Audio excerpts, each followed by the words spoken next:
They will fight, but they're not going to do it. I agree. Okay, Brother Shamari, that was your excellent response. Thank you very much to the question. I think you have both of them quite well. We're going to go to Dr. Sister Ajua.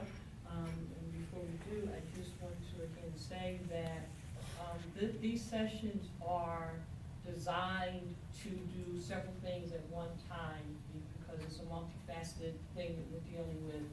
And one of the reasons why we knew that gentrification and education was in fact two topics that, you know, most people identify with that.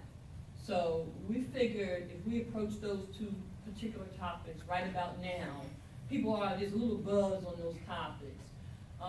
As Brother Shamari mentioned, there's a major crisis going on dealing with health. Some of us saw this coming, you know, years ago and have began, you know, attempting to prepare accordingly. But in dealing with the masses of the people, again, we have to deal with strategy. And two of the things that we know people are in fact responding to, and that is this issue of education and gentrification.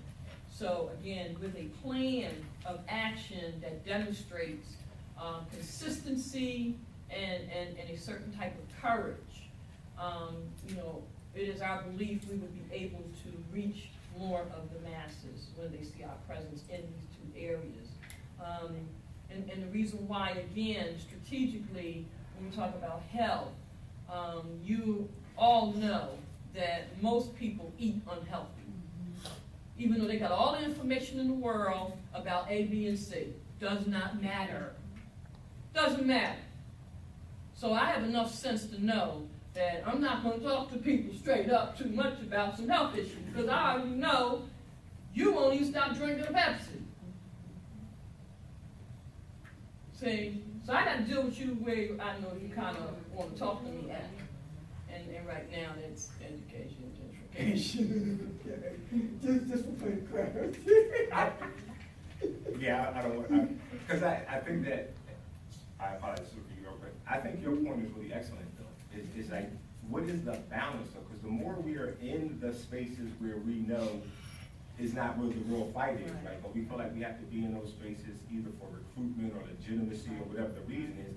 That's energy that's not in the spaces of Kuji Jagalia.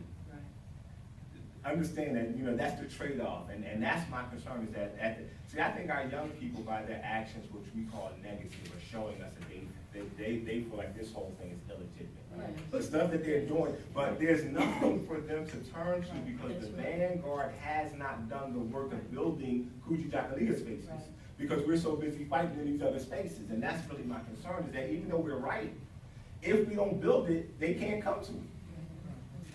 Okay, I'll respond to that a little later. I want to go to Dr. Iyas. Wow. I mean,